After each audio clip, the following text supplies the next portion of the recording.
우리나라의 가속노화, 이런 새로운 개념을 알리고 계신 분이 있습니다. 현재 우리나라의 불안정한 사회가 한국인들의 가속노화에 어떤 영향을 끼치고 있는지 정의원 서울 아산병원 노년내과 교수님의 의견 들어보도록 하겠습니다. 전화로 연결되어 있습니다. 안녕하세요. 네, 안녕하세요. 정의원입니다. 교수님, 네. 이 가속노화란 게 일단 말 네. 그대로 빨리 폭삭 늙는다, 뭐 이런 말이에요. 예, 이게 노화의 생물학적인 메커니즘을 마치 우리가 너튜브 비디오 볼 때 배속 재생하는 거 비슷하게 노화의 과정을 빠르게 배속 재생한다라고 이해를 하시면 되겠고, 그럼 이게 무슨 일을 가지고 오느냐? 결과적으로는 더 아픈 노년을 보낼 가능성이 높아지고, 또 여러 가지 만성 질환들이 도래하는 시점이 더 이른 나이로 땡겨지는 겁니다. 근데 이 가속노화라는 게 그러면 어떤 것들이 만드느냐를 보게 되면 사실은 이제 생활 습관, 그러니까 나의 식사, 운동, 수면, 스트레스, 술, 담배 이런 것들이 노화 궤적에서 한 70% 정도를 차지를 하고요. 내 운과 유전자 이런 것들이 30% 정도를 차지하는데, 유전자? 그래서 어떤 분들께서는 이제 뭐 워런 버핏 이런 분들은 뭐 콜라를 뭐 90세까지 마셔도 문제 없지 않느냐. 이건 이제 굉장히 운이 좋으신 거라고 보시면 되겠고요. 그래요. 예, 알겠습니다. 그런데 뭐 가속노화라는 게 사실은 뭐 현대인들 뭐 생활 습관 때문에 다 있을 것 같긴 한데, 유독 우리나라가 여기에 취약하다. 이건 왜 그런 거예요? 우리나라만 취약한 것은 아닌데요. 사실은 서구에서도 젊은 인구들의 경우에 그 부모 세대보다 조금 더 만성 질환을 빨리 맞이하는 것 같다, 이런 관측들이 많이 있고, 서양 데이터를 보더라도 90년대에 60대였던 분들보다 지금 60대였던 분들이 조금 더 고장이 많다, 이런 것들이 있는데, 우리나라는 조금 이게 양극단이 갈리는 모습이 나옵니다. 예를 들어서 국민건강영양조사 데이터를 보면 우리나라 노년의 건강 상태는 지난 20년 동안 점진적으로 개선이 되어 왔습니다. 기대 수명, 건강 수명도 계속 늘고 있고요. 그런데 안타깝게도 젊은 세대, 그러니까 20대부터 40대 후반까지 성인의 경우에는 특정 시점에 도달했을 때, 특정 나이에 도달했을 때 보유하게 되는 만성 질환, 특히 노화 속도와 밀접한 관련이 있는 비만, 당뇨, 고지혈증 같은 이런 생활습관병들의 개수가 훨씬 늘고 있고요. 또 식습관이나 운동 패턴도 나빠지는 추세여서 사실은 이제 제가 관찰했던 것은 이제 지금 젊은 세대가 부모 세대보다 가난한 첫 세대가 될 걸로 많은 분들이 생각을 하시는데, 제가 봤던 거는 우리나라 같은 경우에는 이제 부모 세대보다 처음으로 더 건강하지 못한 세대가 될 가능성이 있다는 겁니다. 정말요? 와. 네, 근데 이게 우리나라가 특히 이제 가속 사회라고도 보거든요. 그러니까 가속 사회이면서 저는 또 압력솥 사회라고도 보는데, 사실 우리나라가 굉장히 빠른 고속 성장을 경험했고, 사회 분위기도 굉장히 경쟁적이고요. 또 일하는 시간도 굉장히 길고, 또 출퇴근 시간도 거의 전 세계 최고 수준이고요. 이런 것들에다가 이제 수도권 집중이 또 더해지면서 굉장히 젊은 사람들의 특히 이제 스트레스가 많이 가해지는 상황이고요. 여기에 이제 60년대부터 80년대까지 특히 굉장히 빠른 속도로 우리나라가 성장하면서 우리나라의 뿌리 깊은 우상향 마인드셋이 있는 것 같습니다. 그래서 그렇죠. 그래서 나에게 주어진 가처분 시간을 사실은 우리가 두 가지로 쓸 수 있죠. 크게 보면 내가 성장하고 일하는 데 쓸 수가 있고, 또 반대로 이제 쉬거나 자기 돌봄을 하는 데 쓸 수가 있습니다. 근데 이제 우리 사회의 분위기 자체는 이렇게 자기 돌봄을 챙기는 것 자체를 좀 이기적인 걸로 보는 모습들이 있고, 최근에도 이제 기성세대와 MZ세대의 갈등들이 직장에서 이런 모습들이 많이 나오게 되는데, 이제 100세 시대를 살게 되면서 자기 돌봄을 그때그때 계속 챙겨주는 게 결국에는 이제 노화 관리에는 필요한 것인데, 이런 것들이 우리나라에서는 아직까지 좀 이기적인 모습으로 보고 있고, 일을 열심히 하지 않는다, 이렇게 생각을 하는 분위기가 있는 것이죠. 그래서 자기 돌봄이 결국에는 건강 관리의 기본이 된다는 건데, 이 자기 돌봄이 좀 어려운 사회다, 이런 것들이 있습니다. 교수님, 이 어디 아파서 병원 가면은 의사 선생님들이 공통적으로 하는 말씀이 술 그만 드시고 담배 끊으세요잖아요. 네, 맞습니다. 이 노화에도 술은 안 좋은 거죠? 맞습니다. 술, 담배 다 이제 그 가속 노화에 직접적인 영향을 주게 되는데요. 특히 이제 술의 경우에는 이제 노화의 악순환을 가져옵니다. 이 다면적인 건강 관리가 말씀드린 것처럼 자기 돌봄이고, 내가 전반적으로 생활 습관이 좋게 되면 내 뇌의 상태가 쉽게 말해서 안정됩니다. 편도체라고 해서 여러 가지 이제 우리가 욕심 부릴 때 또는 맹수가 나를 쫓아올 때 활성화되는 스트레스의 중추가 있는데, 이런 편도체가 좀 안정화되려면 전반적으로 술도 덜 해야 되고, 식사도 깨끗해야 되고, 운동도 잘 되어야 있고, 잘 되어야 하고, 이런 상황이 필요하거든요. 이제 반대로 이제 내가 이제 삶을 살면서 잠이 나빠지고 스트레스가 나빠지면 사실은 뇌의 상태가 지저분해집니다. 이 지저분해진다는 표현이 좀 과학적인 용어는 아닌데 예. 전두엽 기능, 그러니까 자제력과 관련된 기능이 떨어지게 되고 편도체, 그러니까 예. 충동 조절과 관련된 것들이 더 나빠지는 이런 상태가 되게 되는데 알겠습니다. 이 상태가 되면 사실은 음식 취향도 나빠지고 예. 활력도 떨어지고 술 담배가 더 땡기고 스마트폰도 더 스크롤하고 싶어지거든요. 예. 근데 이런 과정을 전반적으로 악순환을 만드는데 굉장히 안 좋은 게 술입니다. 예, 알겠습니다. 그러니까 모든 사람들이 이제 술을 좀 끊거나 줄여야 건강에 좋다. 이거는 뭐 너무 당연한 얘기인데 네네. 얼마 전에 조간신문에 칼럼 쓰셨잖아요. 네, 그렇습니다. 제가 그걸 봤거든요. 제목이 네. 조직의 리더는 술을 끊어야 한다. 네네. 근데 왜 하필 리더를 콕 집어서 말씀하신 거예요? 사실은 더 영향을 주는 사람이 많고 내가 네. 높은 자리에 있고 내가 줄 수 있는 영향력이 크면 클수록 나의 전두엽 기능을 잘 관리를 해야 되거든요. 왜 그러냐면 내가 하는 의사결정 하나하나가 결국에 파급력이 커지는 거기 때문에 그렇습니다. 그래서 그렇죠. 저 같은 경우에는 특히 뭐 기업에 강연을 가거나 하면 예. 윗분들일수록 더 수신을 잘 하셔야 됩니다. 항상 강조를 하게 되는데요. 올바른 판단을 위해서. 네, 그런데 알코올이 사실은 뇌 독입니다. 예. 유기용맥, 그러니까 본드하고 거의 비슷하게 뇌를 녹이는데요. 본드요? 옛날에는 예. 정말 뭐 엄청나게 많은 양의 술을 마셔야만 뭐 알코올성 치매가 된다. 예. 이런 식으로 생각을 했는데 어허. 요즘에는 이제 영상 기법들이 좋아지면서 예.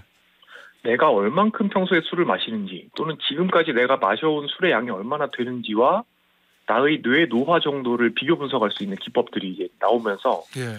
정말 옛날 생각했던 것보다 훨씬 더 적게 술을 마셔도 이게 거의 다이렉트하게 뇌의 노화에 영향을 준다 이런 것들을 알게 되었고요. 특히 의사결정하는 데 필요한 전두엽, 그다음에 네. 기억력과 관련된 해마 이런 데에 즉각적인 영향을 준다 이런 예. 것들이 알려져 있는데 예. 결과적으로 내가 지금까지 먹은 술의 양이 나의 전반적인 의사결정 능력, 기억력 이런 것과 직결된다는 것이고요.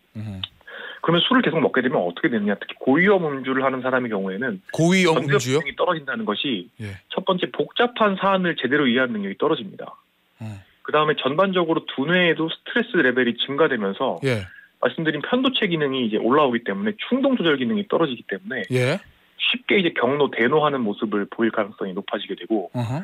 또 이런 것들 때문에 이제 앞뒤가 또 기억력이 떨어지기 때문에 앞뒤가 맞지 않는 의사결정이 많아지고 조변 섞여야 할 가능성이 높아지죠. 예.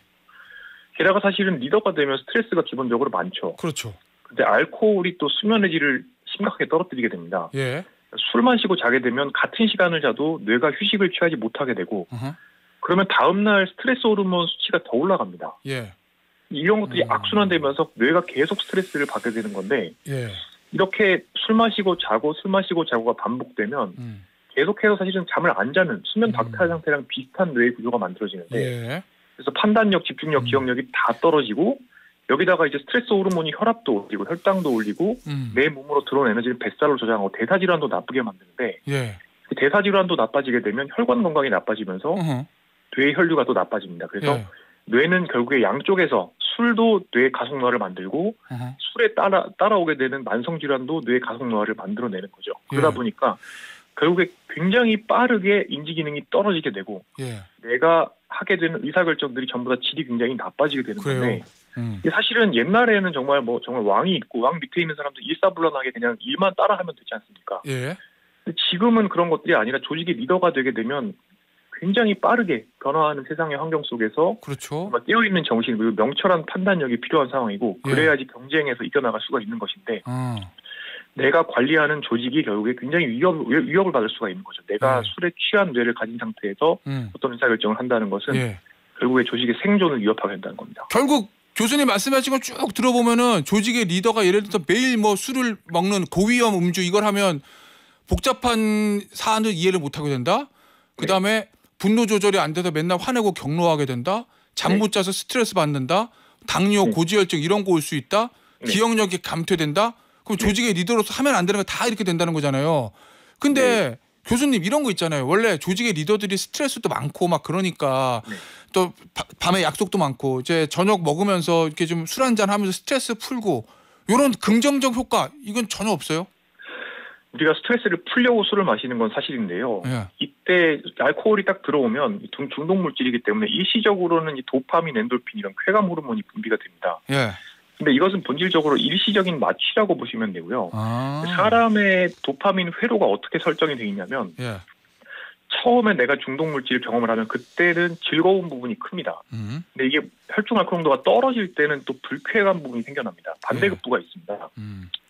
근데 반복적으로 술이나 또는 뭐 코카인, 마약을 사용하게 되면 점차 내성이라는 게 생기기 때문에 즐거운 부분의 면적이 점점 줄고 근데 기대한 만큼 또 즐겁지가 않기 때문에 예. 불쾌감은 점점 증폭이 됩니다.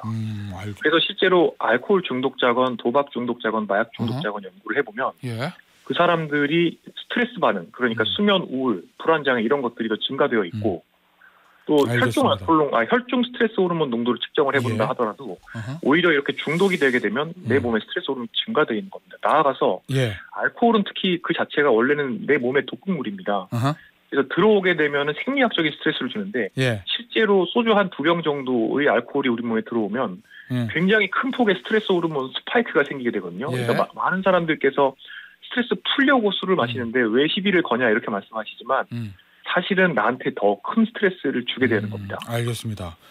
교수님, 요 마지막 네. 주제인데요. 네. 옥스퍼드 대학이 올해의 단어 이게 고른 게 뇌썩음 이러던데 이게 보니까 현대인이 SNS에 중독된 모습을 상징하는 단어라 이렇게 설명되어 있거든요. 네, 그렇습니다. SNS 많이들 하시잖아요. 네. 맨날 뭐 별그램 사진 보고 네.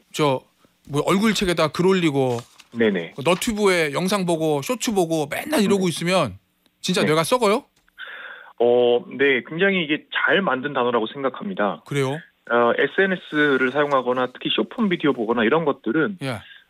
이 인간 두뇌 활동을 두 가지로 나눠봤을 때 이제 수동적 인지 활동에 해당한다고 볼 수 있습니다. 예. 이런 꿀잼 활동들은 이런 활동을 할 때는 이제 뇌가 자동적 처리를 하게 되는데 사실은 뇌가 별로 노력을 하지 않는 상황입니다. 근데 이와 다른 활동이 적극적인 인지 활동이라는 게 있습니다. 예. 독서를 한다거나 글쓰기를 한다거나 외국어 공부를 한다거나 악기 예. 연습을 한다거나 약간 노잼 활동이죠.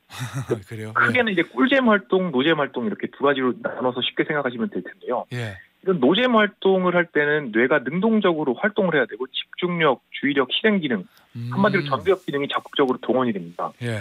그런데 왜 근육도요, 우리가 열심히 사용을 하지 않으면 근육 기능이 나빠지는 것처럼 그렇죠. 뇌는 사용하지 않는 기능은 점점 떨어지고 예. 내가 자꾸 사용을 하면 그 기능이 강화됩니다. 그래서 뇌의 입장에서 굉장히 편안한 활동들, 쉽고 재미있는 수동적 인지 활동만 반복하게 되면 예. 이게 점차 내가 복잡하게 생각할 수 있는 능력 또는 문제 해결 능력 이런 것들을 발달시키는 과정이 없어지기 때문에 능동적이고 적극적인 인지 활동을 하기가 점점 더 어려워지는 거죠. 한마디로 꿀잼 활동만 하면 알겠습니다. 점점 노잼 활동 못하는 사람이 되고 예. 그러면 이제 집중력 떨어지는 사람이 되는 겁니다. 예. 그래서 이런 것들이 이제 점점 ADHD와 비슷한 그런 사람을 만들어내게 되고 예. 또 몰입을 하는 것도 점점 어려운 그런 사람들이 되는 거죠. 예. 그래서 이제 이런 팝콘 브레인이라고 우리가 또 과거에는 얘기를 했었는데 예. 짧고 강렬한 자극만 자꾸 주다 보면은 결국에 뇌가 이 슴슴한 자극은 받아서는 내가 그 슴슴한 자극으로는 동기부여가 안 되기 때문에 알겠습니다. 사실은 복잡한 활동을 점점 못하게 되고 그럼 머리가 나빠지는 거죠. 예. 어쨌든 오늘 교수님의 말씀은 술 너무 많이 먹고 SNS 너무 많이 하면은 가속노화 된다. 요 얘기입니다. 그거 하지 말자는 말씀이었어요. 네, 맞습니다. 예. 오늘 여기서 마무리할게요, 교수님. 지금까지 네. 정의원 서울 아산병원 노년내과 교수였습니다. 감사합니다. 네, 감사합니다.